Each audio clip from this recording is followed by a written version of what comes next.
dar início a uma série de pastorais, onde nós vamos falar sobre um tema que tem inquietado, ou deve inquietar a sociedade, mas especificamente a igreja evangélica. Eu acho que um tema extremamente mal abordado pela igreja evangélica. Às vezes, quando o tema da sexualidade vai ser abordado, as pessoas querem ser descoladas demais, querem atrair sorrisos da sociedade, sorrisos da plateia, e fidelidade à palavra de Deus nada. Então, nós temos várias personalidades no meio evangélico que trata do assunto de forma cômica, às vezes de forma muito irreverente, e acaba trazendo mais malefícios do que benefícios. Então, nós poderíamos tratar em mais domingos essa temática. Mas, considerando que é um tema que encontra algumas barreiras na nossa mente, na nossa família, no nosso meio, e talvez, por causa disso, possa soar um pouco mais constrangedor, eu vou abordar em apenas 3 domingos. O nome da nossa série de pastorais é a seguinte: Redimindo a Sexualidade, refletindo sobre a intimidade no plano de Deus.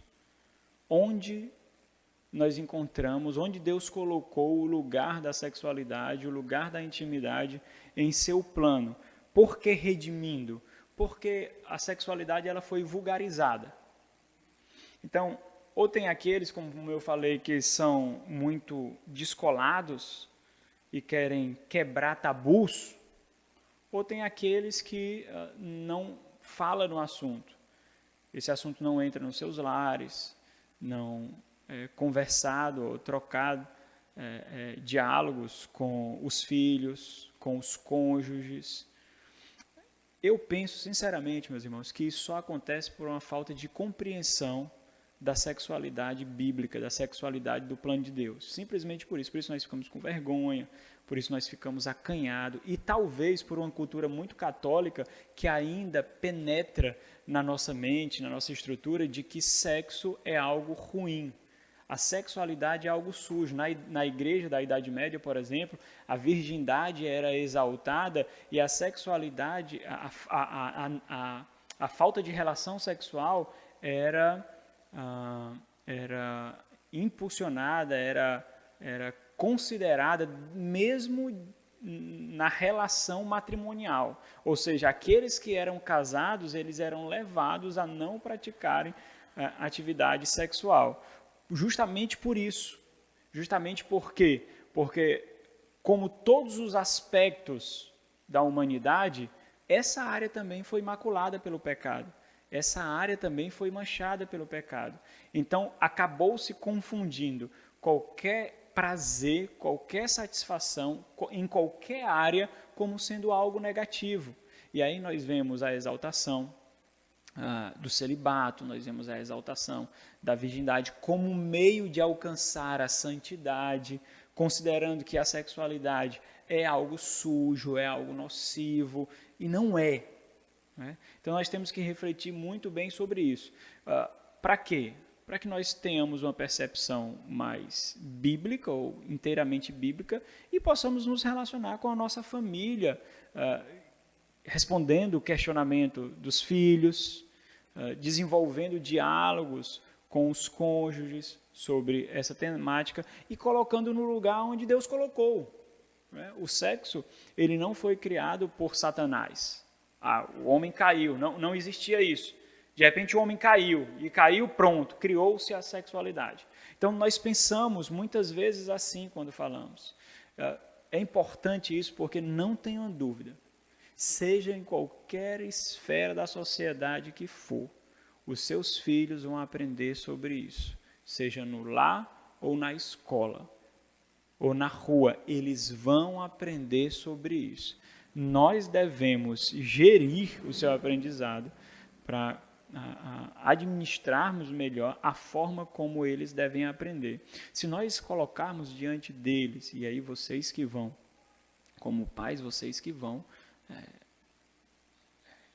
administrar isso, vocês que vão gerenciar isso, vocês que vão conduzir isso, vocês que vão saber a hora adequada, o melhor momento, a forma de falar, quando falar, isso quem vai falar, quem vai decidir são vocês. A minha intenção aqui é dar para vocês ferramentas, é dar para vocês conhecimento, para colocar a sexualidade para os filhos e o cônjuge de forma piedosa, de forma santificadora, como uma forma de prestar culto a Deus, em reverência ao Senhor, como uma forma de se consagrar para o Senhor, assim como Cristo tem somente uma noiva, que é a sua igreja. Ele não adultera.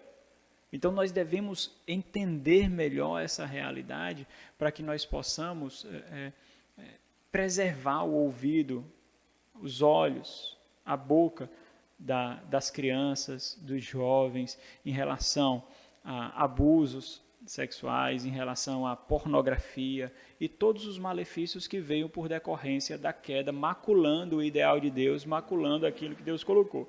Então, a minha intenção, por exemplo, não é quebrar tabus aqui, não é falar linguagens pesadas para que você fique impactado e diga, mas meu pastor tem coragem de falar. Não é isso. Isso eu acho até descabido mesmo.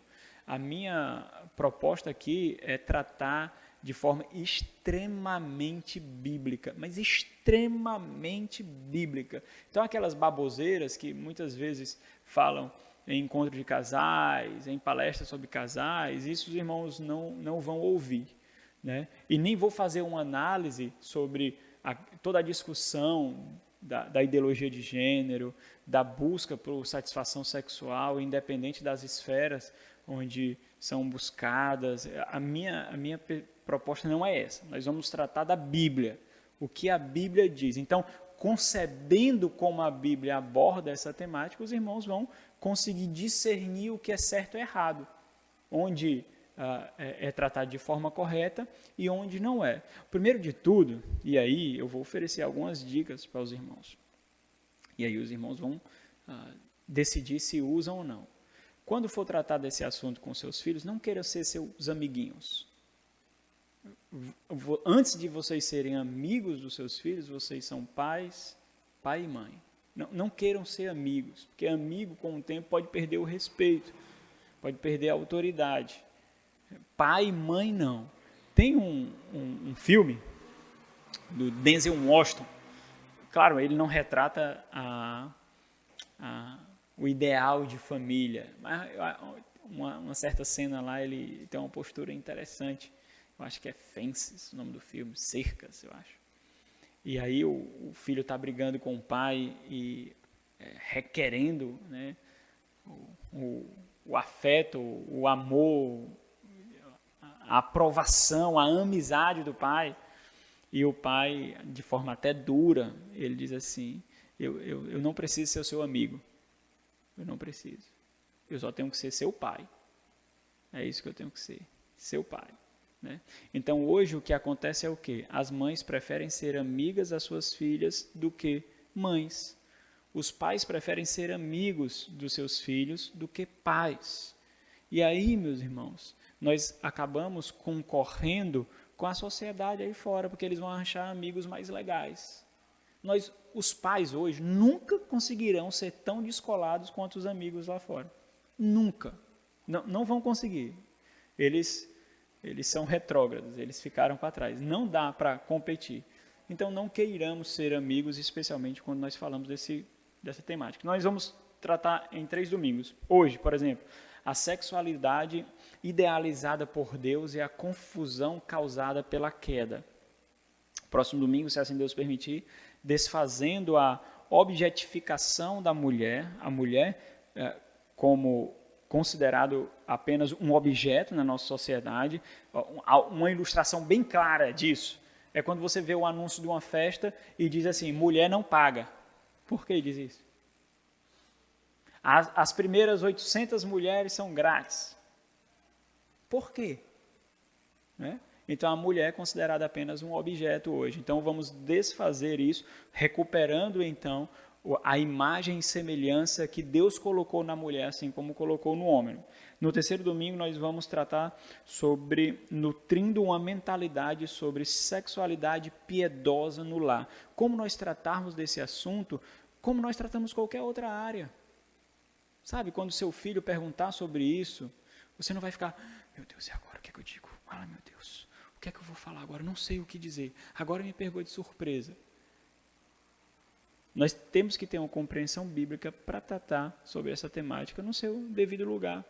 Quando chegar a pornografia diante dos olhos dos seus filhos ou dos ouvidos, ou de vocês que são jovens e estão aqui, vocês vão saber que isso significa a perversão do ideal de Deus.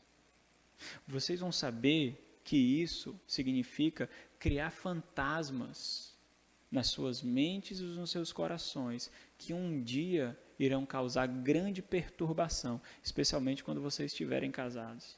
Porque você vai contribuir para ter a mulher e o homem apenas como objetos de saciedade de prazeres. E um dia isso perturba, isso um dia destrói, vai destruindo a sua mente. E quando você estiver no seu leito conjugal, quando você estiver na sua relação matrimonial, quando você estiver unido à sua esposa no pacto, isso vai corromper a sua percepção de intimidade. Então, aquilo que pode causar prazer e satisfação hoje, na realidade, está construindo uma destruição para o seu futuro. E aí, compreendendo isso, nós colocamos cercas, nós colocamos barreiras. Então, é algo que tem que ser tratado.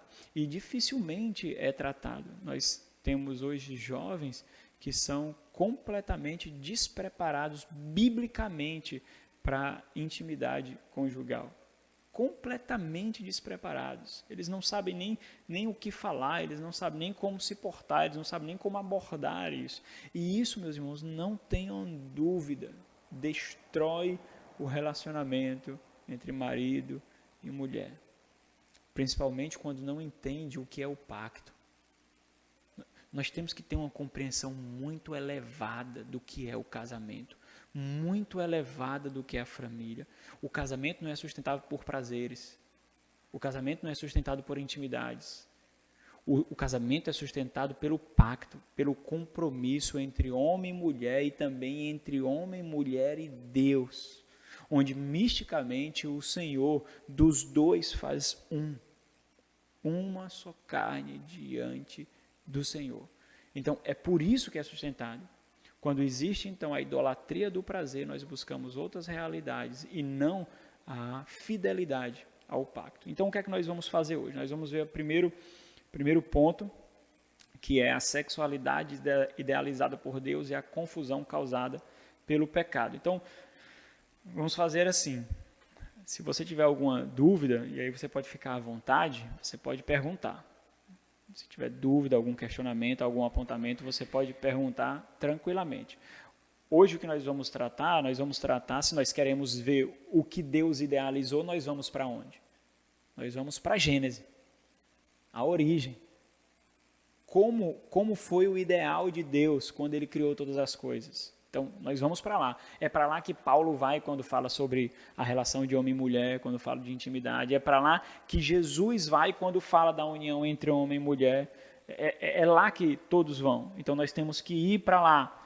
Mateus capítulo 6, Mateus capítulo 19, 1 Coríntios capítulo 11, 1 Coríntios capítulo 7, Efésios capítulo 5. Todos remontam para Gênesis 1, 2 e 3. Então, nós vamos para lá. Nós vamos analisar esses 3 capítulos de forma, claro, panorâmica, mas panorâmica e pontualmente profunda, substancial, para nós compreendermos ali o fluxo do ideal criacional de Deus. Por que isso é importante? Porque o cristão hoje ele busca viver assim, segundo o ideal de Deus. O ideal de Deus para o homem, enquanto dominador dessa terra, o ideal de Deus enquanto homem e mulher na relação matrimonial. Então, o cristão hoje, o que é feito na vida cristã hoje? É o resgate do ideal de Deus. É o resgate da imagem de Deus à medida que nós buscamos viver a santidade que há em Cristo Jesus. Esse resgate, ele deve ser buscado. nesse lado da eternidade, nessa presente era, nós não desfrutaremos desse ideal de Deus plenamente, como nós vamos ver na aula da EBD. Nós lutaremos muito, nós travaremos uma guerra santa para vivenciar esse ideal de Deus. Então, primeiro relato da criação, Gênesis capítulo 1. Gênesis capítulo 1 e capítulo 2 são textos paralelos que falam sobre as mesmas coisas, só que realçando características diferentes, propósitos diferentes, pontos diferentes do mesmo ato, do ato criacional de Deus. Então, Gênesis capítulo 1, nós vemos o primeiro relato da criação de homem e mulher. No versículo 26 e versículo 27 do capítulo 1, diz assim: Também disse Deus, façamos o homem a nossa imagem, conforme a nossa semelhança.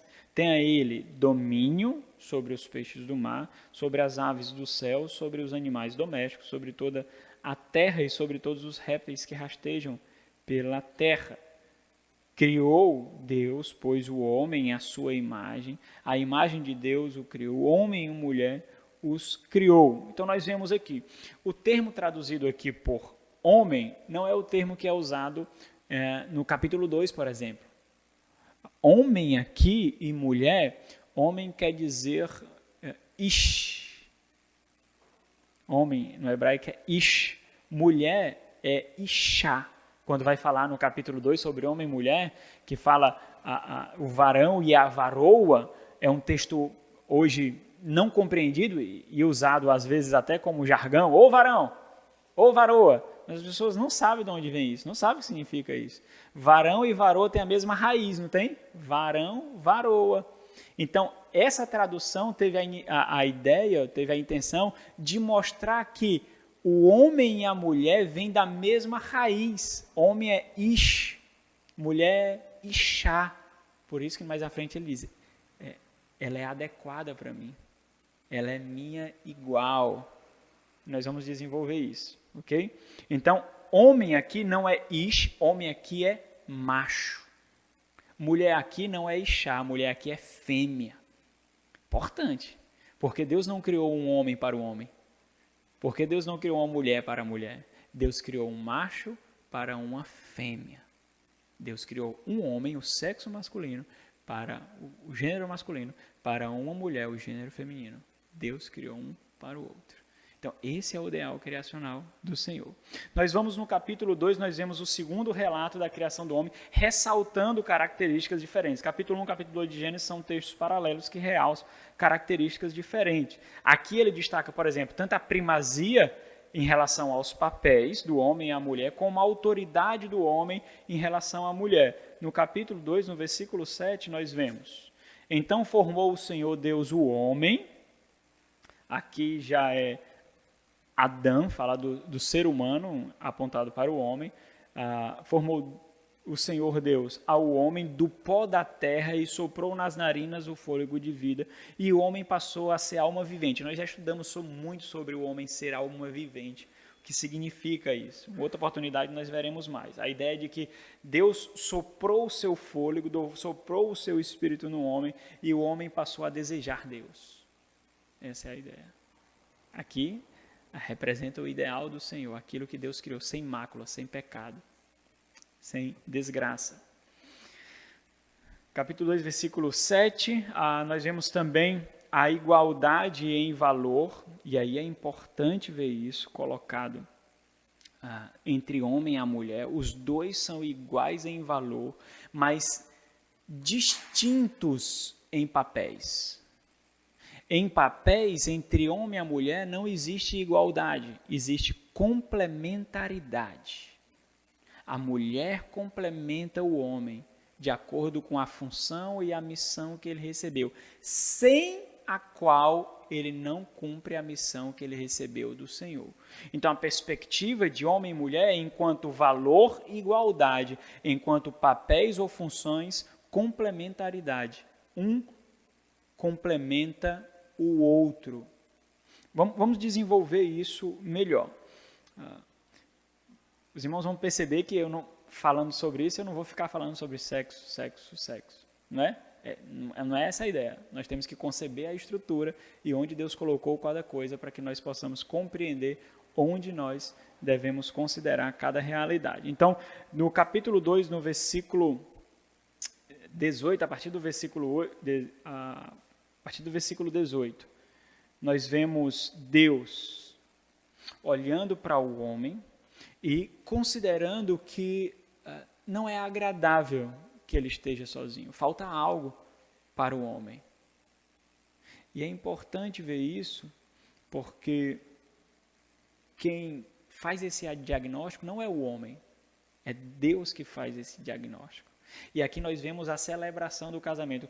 Quando o homem vai casar, quando o homem e a mulher eles vão casar, quem é que leva a noiva para o homem? É o pai, não é? Então nós vemos essa mesma cena sendo criada aqui pelo Senhor. Disse mais o Senhor Deus: não é bom que o homem esteja só. Primeiro, o homem não estava só, o homem caminhava com Deus no jardim. Né? Não é bom que o homem esteja só. Far-lhe-ei uma auxiliadora que lhe seja idônea. E esses dois termos são sensacionais, são fantásticos. Auxiliadora é o termo usado por Deus, por exemplo, no Antigo Testamento, como aquele que vence a batalha, sem o qual a batalha não pode ser vencida. A auxiliadora é a ajudadora, é um instrumento pelo qual ele vence, é o instrumento pelo qual ele cumpre. E que lhe seja idônea. Essa ideia de idoneidade aqui não é somente falar do seu caráter. Faz referência aqui à contraparte do homem, aquela que é adequada a ele. Por quê? Porque Deus não criou um homem para o homem. Deus criou uma mulher para o homem. E é interessante, porque mesmo diante de todos os animais que existiam ali, aquilo não preenchia o seu vazio. Aqueles animais não eram idôneos, não eram adequados ao homem. Somente a mulher adequada ao homem. Por quê? Porque é seu igual. Então, Paulo ele afirma isso. Por exemplo, a mulher foi criada para ser o quê? Auxiliadora. Ela foi criada com uma função específica, com um objetivo específico. Paulo, abre aí por favor em 1 Coríntios capítulo 11, Paulo ele reafirma os papéis, a autoridade e o propósito de ser do homem e da mulher. 1 Coríntios capítulo 11, a partir do versículo 7. Aqui no capítulo 11, Paulo está falando das autoridades. O uso do véu aqui em 1 Coríntios era uma questão cultural que demonstrava a autoridade do homem, porque o homem não usava o véu, e a submissão da mulher em relação ao homem, porque a mulher usava o véu. Então é uma figura de autoridade, uma figura cultural de autoridade. Então Paulo, diante dessa discussão em Corinto, ele desenvolve, ele diz, porque na verdade, e aí ele remonta para Gênesis, na verdade, o homem não deve cobrir a cabeça, por ser ele, olha que coisa interessante, ele é a imagem e glória de Deus, mas a mulher é glória do homem. Como a mulher reflete a glória de Deus, meus irmãos? Refletindo a glória do homem, de quem ele é glória. Isso é muito importante. Porque a mulher, no seu relacionamento matrimonial, ela imitará a Deus imitando o seu marido. Ela refletirá o Senhor, refletindo as características, qualidades do seu esposo. Porque o homem é a glória de Deus, mas a mulher é a glória do homem. Por quê? Quem foi que fez o homem? Deus. Deus fez a mulher, mas Deus tirou de quem? Do homem. É glória dele, é parte dele. Ele continua. Versículo 8 diz, porque o homem não foi feito da mulher, e sim a mulher do homem. Porque também o homem não foi criado, olha aí a razão, por causa da mulher, e sim a mulher por causa do homem. Então mostra o propósito de ser das coisas. Uma percepção errada aqui, por exemplo, vai considerar a mulher como inferior, como em menor valor do que o homem, mas essa é uma percepção completamente incorreta. Então, por exemplo, para corrigir isso, o que nós vemos igrejas e pregadores e pastores fazendo? Começa a fazer um bocado de jogo de palavras, um bocado de disse, não me disse, e nós não precisamos disso, é só ir ao texto bíblico. Não existia ninguém ou qualquer outra coisa adequada ao homem a não ser a mulher. E ela foi criada especificamente, especialmente para isso. Por quê? Porque foi a primeira vez que Deus olhou para tudo que era bom, que ele criou, e ele viu algo que ele criou, mas ele disse que não era bom. Primeira vez na Bíblia. Ele viu que não era bom e ele mesmo criou todas as coisas. Para se tornar bom, ele criou quem? A mulher. Por quê? Porque um complementa o outro. Versículo 11 diz assim: no Senhor, todavia, olha que coisa interessante, nem a mulher é independente do homem, nem o homem independente da mulher, porque, como provém a mulher do homem, Deus não tirou? Assim também o homem é nascido da mulher. Como é que nasce o homem? A mulher. E tudo vem de quem? De Deus. Olha que coisa linda. Ele está mostrando que em valor diante do Senhor, os dois têm o mesmo peso. Os dois são iguais. Mas Deus ordenou no plano dele funções diferentes. Funções específicas. E aí nós vemos a primeira menção de sexualidade na criação. Voltem lá, por favor, Gênesis capítulo 1. Então os irmãos percebem a harmonia do ato criacional de Deus. Vamos só ler, continuar no capítulo 2? Vamos só continuar aqui no capítulo 2, para nós vermos a cena do casamento aqui.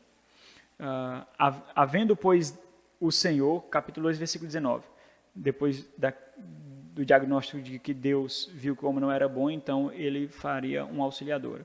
O versículo 19 diz: havendo, pois, o Senhor Deus formado da terra todos os animais do campo e todas as aves do céu, trouxe-os ao homem para ver como este lhes chamaria. Então, dá nome a alguma coisa. Por exemplo, um criador, um inventor, quando faz algo, ele dá nome. Quando um pesquisador, quando descobre alguma coisa, ele dá um nome, às vezes o seu. Por quê? Porque isso mostra autoridade sobre aquilo. Na cultura hebraica também, quem dá nome aos filhos são os homens. Por quê? Porque é uma marca de autoridade. Então, o fato de Deus colocar o homem para dar um nome aos animais mostra a autoridade que Deus colocou no homem para reger, para dominar, para governar a terra. Deus, então, coloca o homem como corregente da criação. O homem está debaixo de Deus no domínio da terra. E o nome que o homem desse a todos os seres viventes, esse seria o nome deles. Deu o nome o homem a todos os animais domésticos, as aves dos céus e todos os animais selváticos. Para o homem, todavia, não se achava auxiliadora que ele fosse idônea, mais uma vez sendo constatado depois de ter o conhecimento de todos os animais, por exemplo. Não achou um auxiliador, uma ajudadora que lhe fosse adequada a essa ideia. Então, versículo 21, o Senhor Deus fez cair pesado sono sobre o homem, e este adormeceu, tomou uma das suas costelas e fechou o lugar com carne. E a costela que o Senhor Deus tomara ao homem, transformou-a numa mulher e lhe a trouxe. E disse o homem. Olha que coisa interessante. O homem, ele teve contato com todos os animais. Olhou as características, os nomes no Antigo Testamento descrevem características. Então ele olhou as características e deu o nome. E ele deu o nome. E cada vez que ele olhava essas características, ele percebia, ele via que não era adequado para ele, não era adequado para ele. Isso é importante por quê? Porque ele não sabia o que era mulher. Não tinha mulher. Só tinha o homem. Imagine que ele dá nome aos animais, ele olha as características dos animais, ele dá nome aos animais. Enquanto ele faz isso, ele tem a percepção que Deus colocou nele de que não era bom que ele estivesse só. E Deus coloca diante dele todos os animais. Mas ele olha aquelas características, ele dá nome àqueles animais, mas ele percebe que aqueles animais não eram adequados a ele, não era para eles como uma ajudadora, como uma auxiliadora para que ele pudesse cumprir a missão de dominar e governar a terra. Então, quando Deus forma a mulher,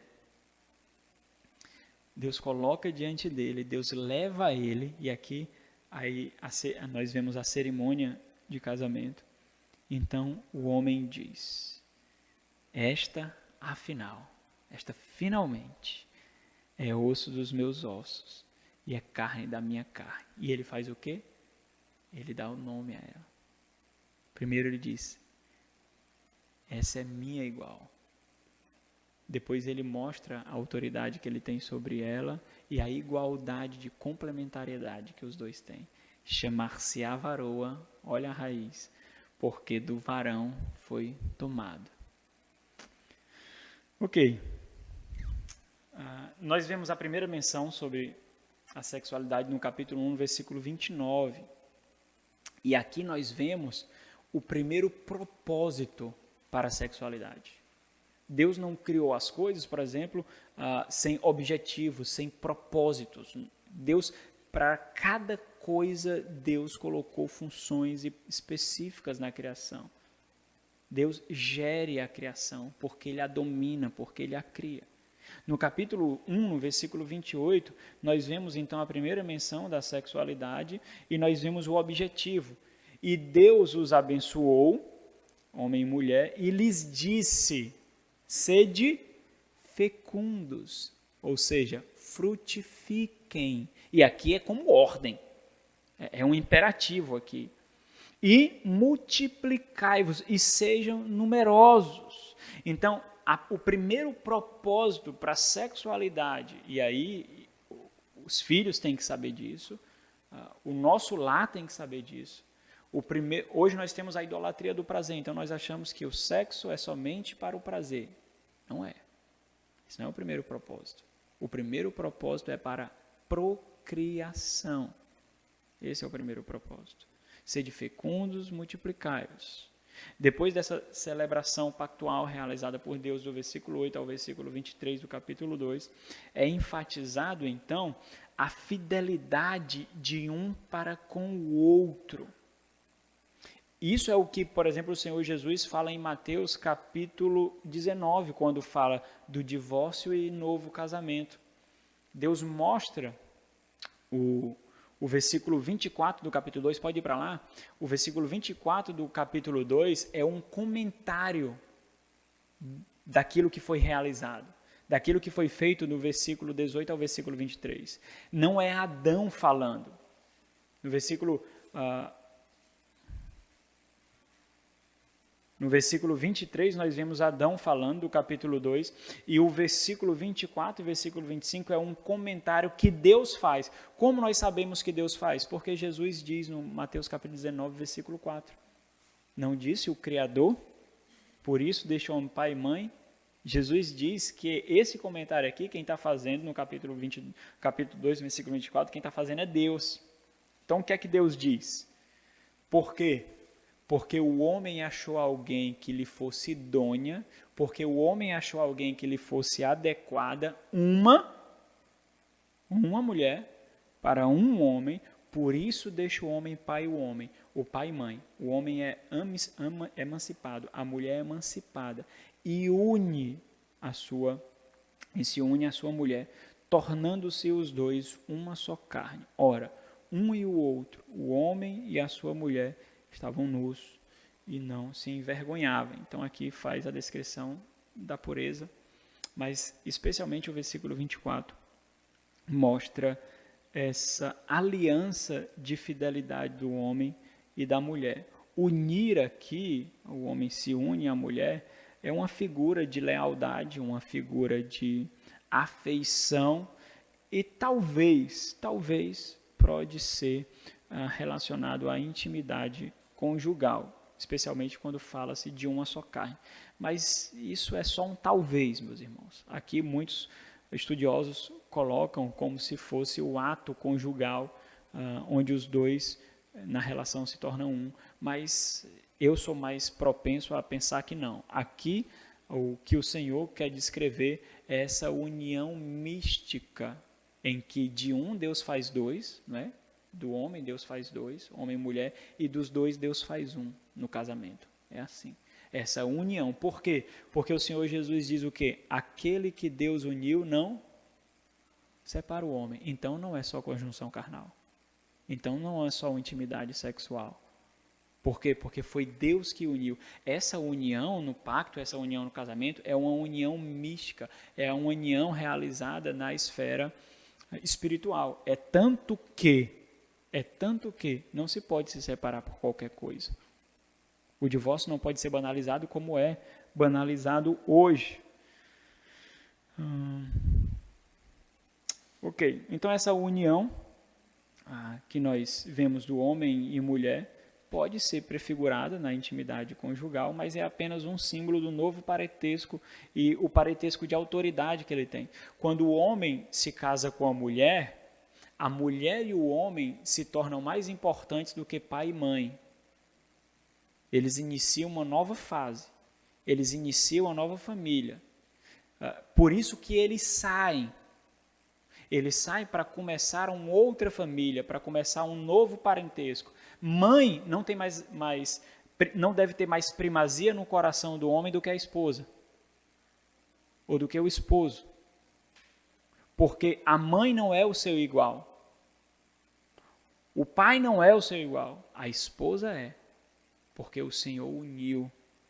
Então, isso é muito importante para nós não deixarmos, por exemplo, as esferas superiores ou inferiores atrapalhar o relacionamento matrimonial.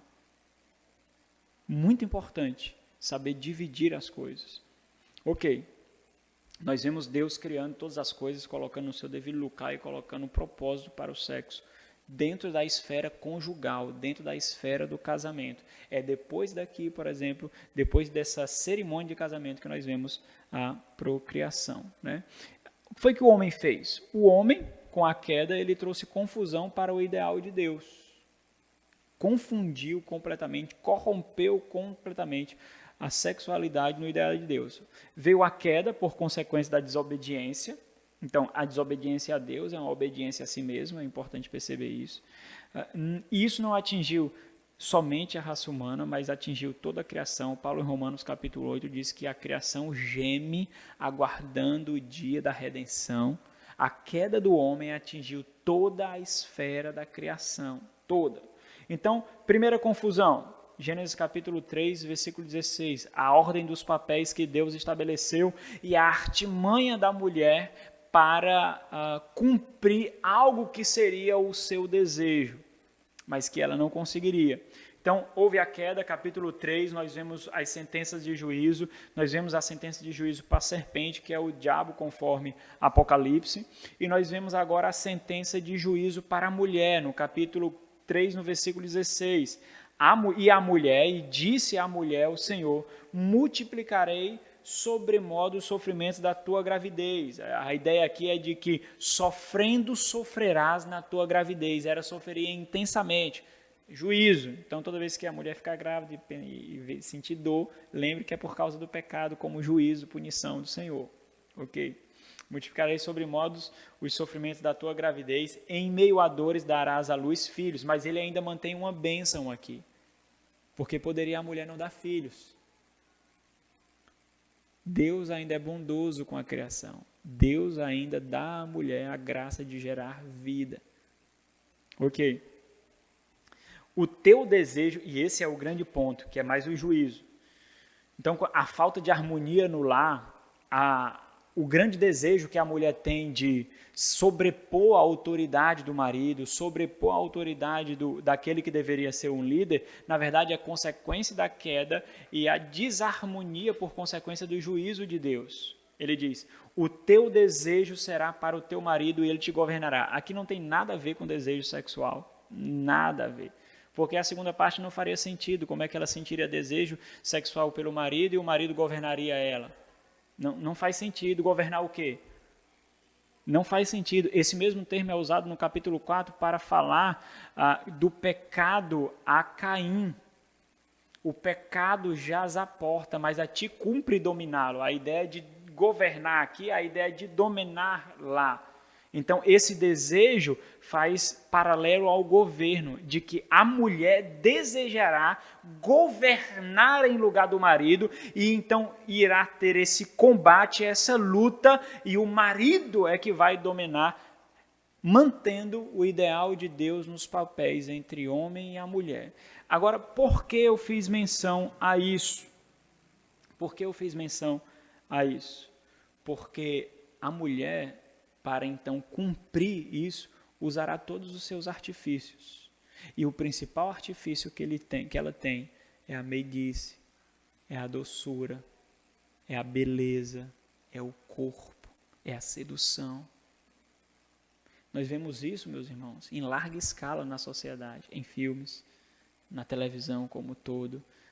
Às vezes, até no nosso dia a dia, a mulher usando os seus atributos físicos e das suas afeições para dominar o marido, para conseguir aquilo que ela quer do marido. Se não fosse assim, não nasceria o quê?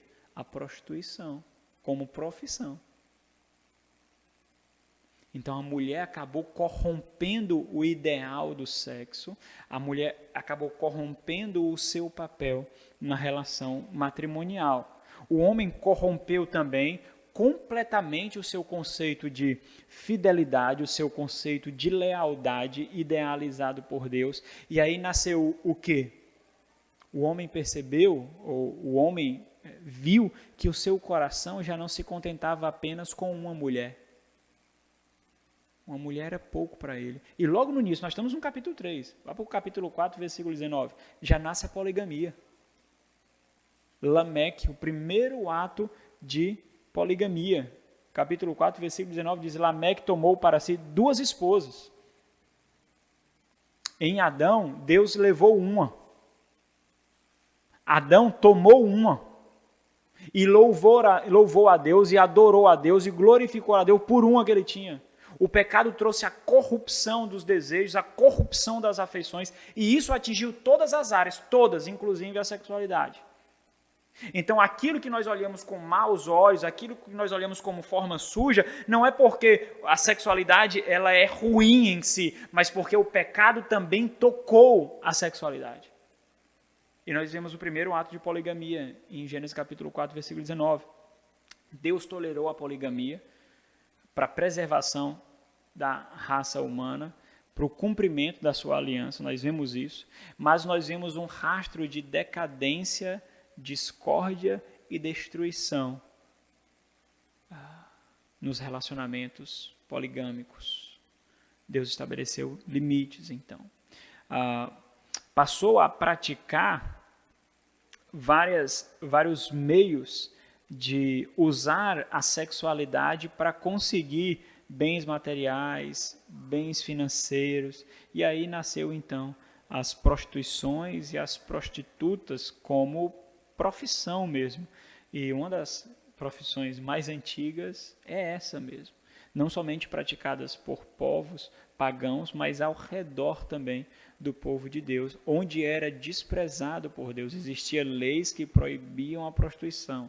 Levítico 19, 29, Deuteronômio 23, 18, são leis específicas que proíbem a prostituição, especialmente como a autoridade dos pais para não permitir que as suas filhas se prostituem. Isso acontece, o homem não consegue conter, a prostituição ganha lugar.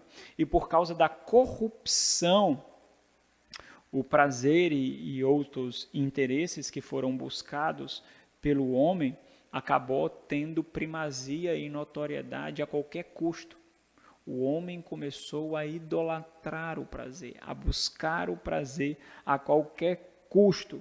E na nossa concupiscência, a libido é mais açoitada, é mais maculada, é mais evidenciada.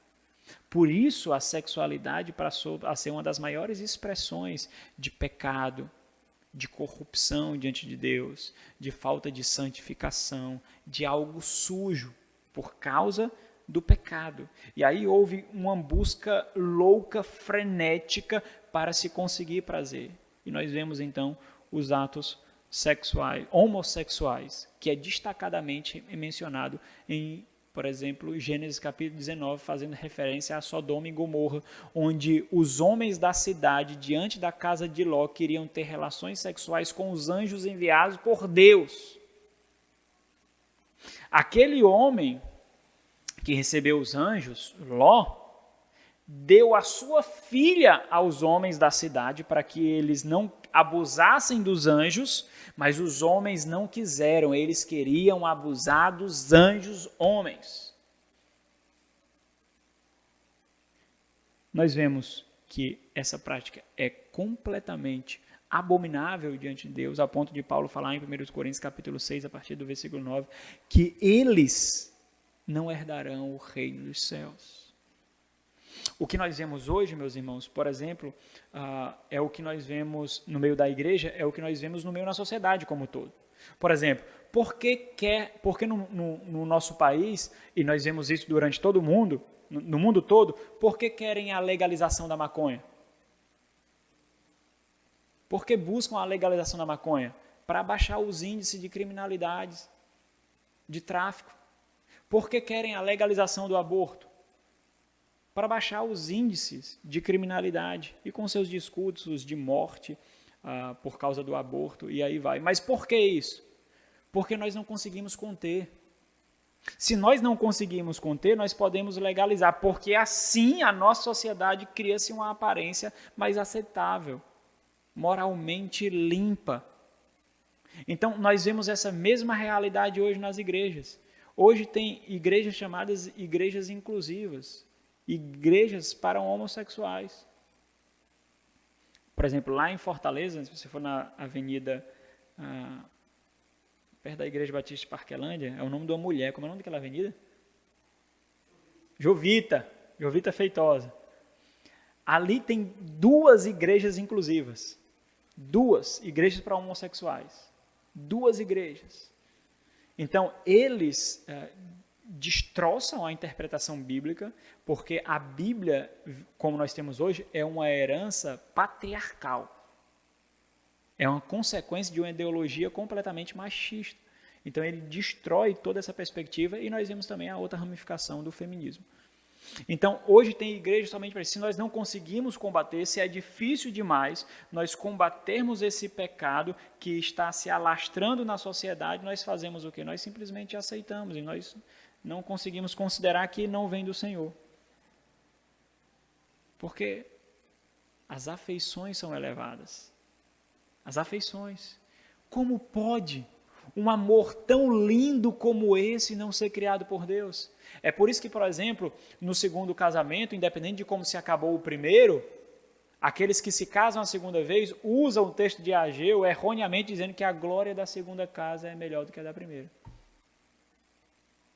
E pessoas deixam seus relacionamentos conjugais por causa de um amor com outro, dizendo assim, mas não é possível que esse amor não venha de Deus, é tão lindo, eu amo no Senhor, eu me sinto até mais próximo de Deus. Eu já ouvi vários tipos de loucura por causa disso. Por quê? Porque as afeições são colocadas como superior à revelação que nós temos do Senhor.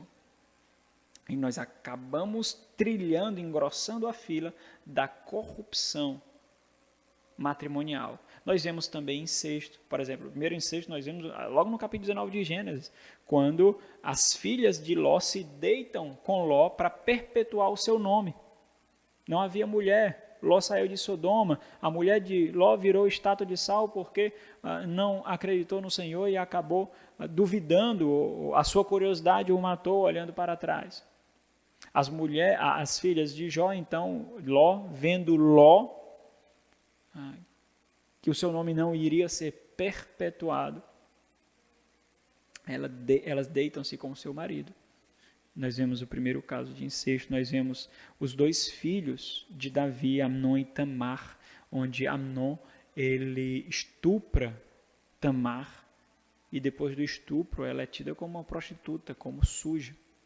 Nós vemos isso em 1 Samuel, capítulo 13. E nós vemos a prática de bestialidade, relações sexuais com animais, extremamente praticado por povos pagãos no mundo inteiro, especialmente em relação ao Antigo Oriente Próximo, ali no tempo do povo de Deus.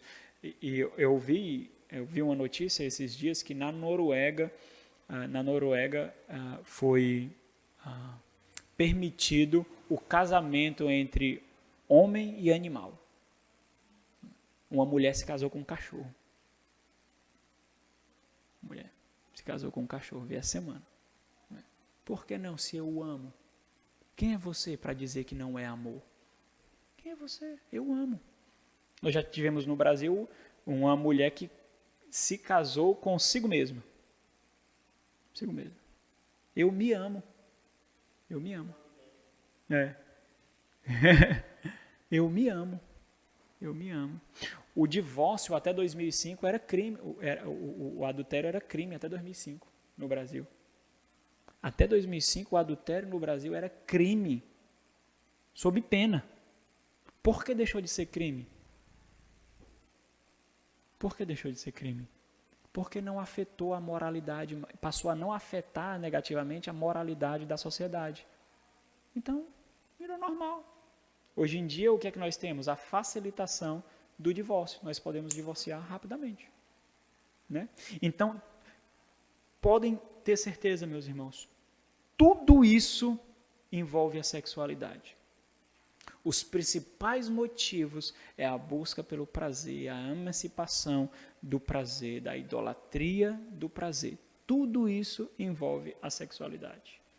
Uma falta de percepção do que é a sexualidade e do que é o relacionamento matrimonial. Eu já encontrei pessoas que buscam se divorciar porque não conseguem mais se relacionar intimamente com os seus cônjuges. Não sentem o que sentia antes. Converso com eles, eu digo, mas você está errado. Isso nunca foi motivo para divórcio. E o casamento não se sustenta por causa da intimidade, está completamente errado. A sustentação do casamento não é a intimidade, não é o prazer.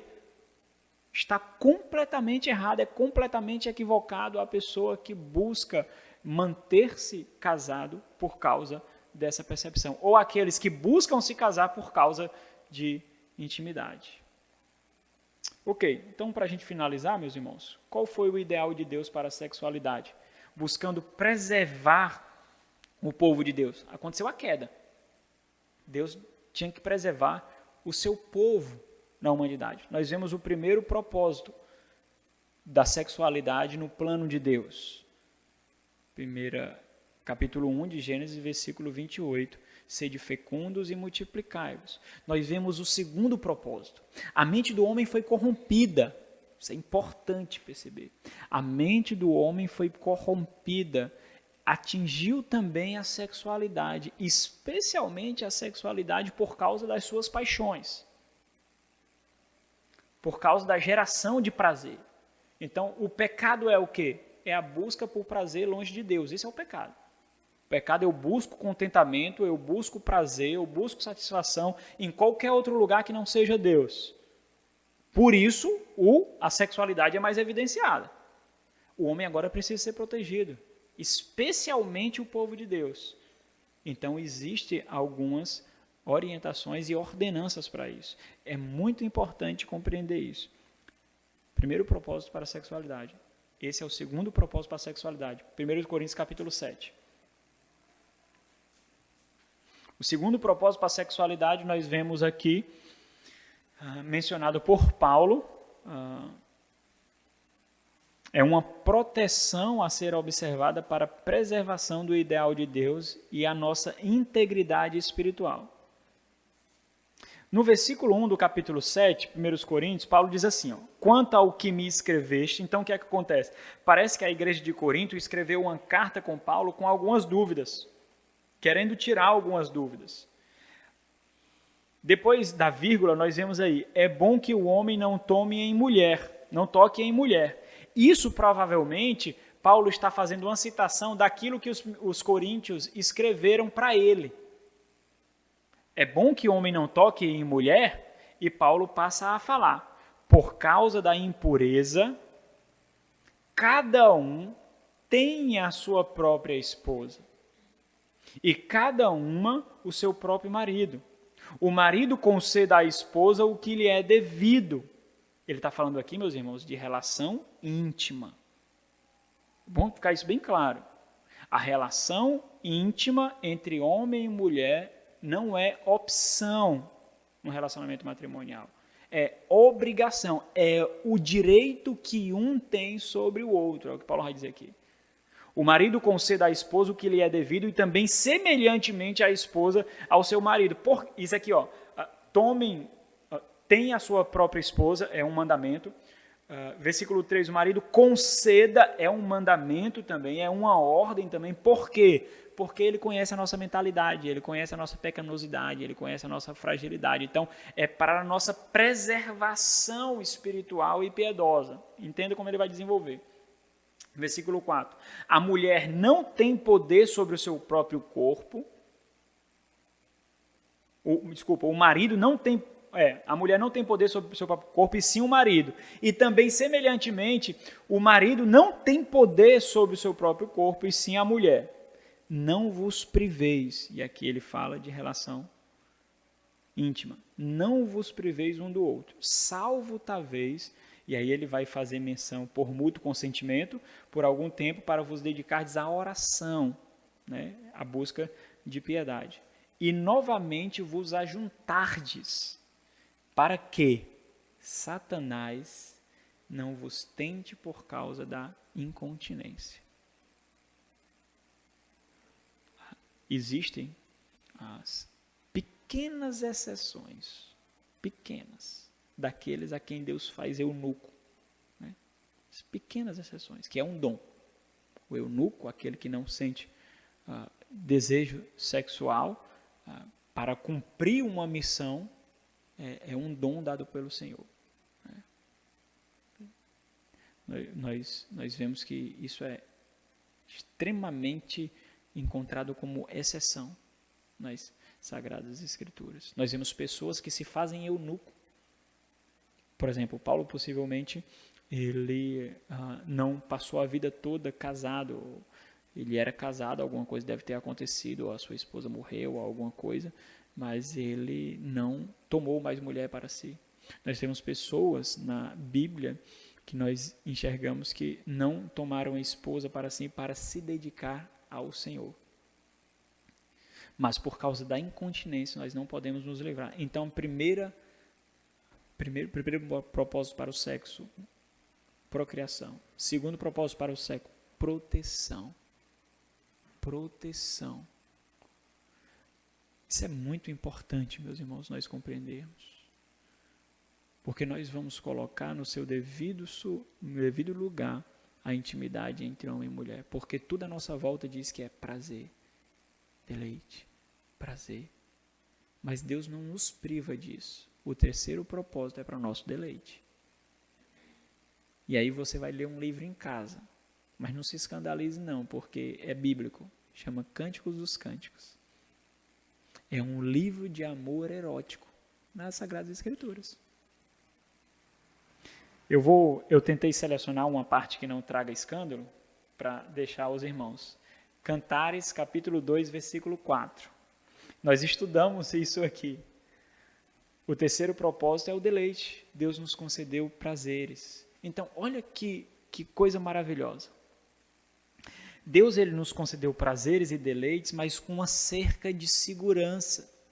Para que esse prazer, esse deleite, ele seja colocado no seu devido lugar, como um culto. Que cerca é essa? Qual é a cerca que Deus coloca para o prazer da intimidade? Qual é a cerca? casamento. Essa é a cerca. O deleite sexual no casamento é um culto em adoração a Deus. É isso que é. Lá. 1 Coríntios capítulo 6, Paulo fala da perversão sexual. Aquele que se deita com prostituta se torna um com a prostituta. Mas a relação matrimonial não é assim. Isso é prejudicial ao Senhor. 1 Coríntios capítulo 6. Na relação matrimonial não é assim. Isso é agradável a Deus. E nós, mesmo diante da queda, Deus nos concede prazeres, deleites nessa área. Cântico dos Cânticos, capítulo 2, versículo 4. Diz assim: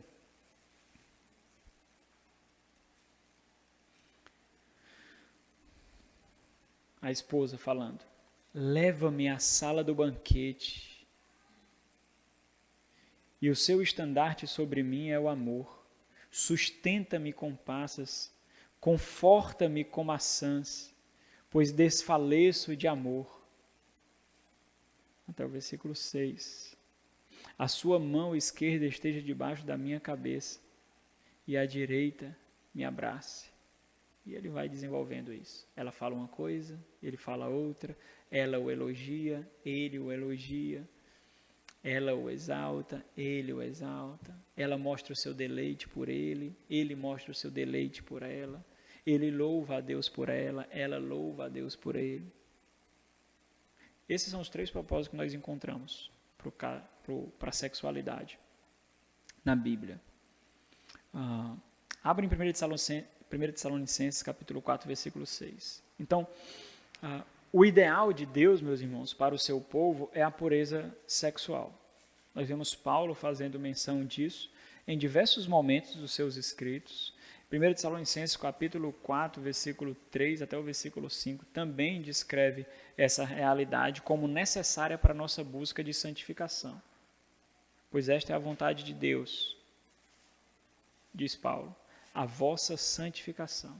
Aí ele diz, que vos abstenhais da prostituição, que cada um de vós saiba possuir o próprio corpo em santificação e honra, não com um desejo lascivo, como os gentios que não conhecem a Deus. Então, não colocar a sexualidade onde Deus colocou, onde Deus preservou, é agir como o que nós éramos, velhas criaturas, gentios, ou seja, aqueles afastados do Senhor. Depois da queda, então, o prazer se tornou um ídolo, a busca por saciação. E hoje que nós vivemos hoje, meus irmãos, é a escravização sexual, onde a todo custo, de todas as formas, buscam se saciar, mas nunca vão conseguir, porque o Senhor nos fez alma viventes. O Senhor nos fez desejosos de algo, esse algo é Ele. Por isso que o ídolo nunca sacia, nunca. Tem um livro chamado Deuses Falsos. O subtítulo é assim, ele promete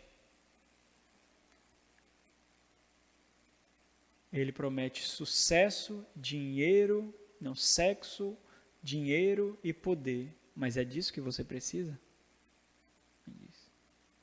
O ídolo, ele promete um mundo, mas ele não nos dá uma pedra. E nós acreditamos.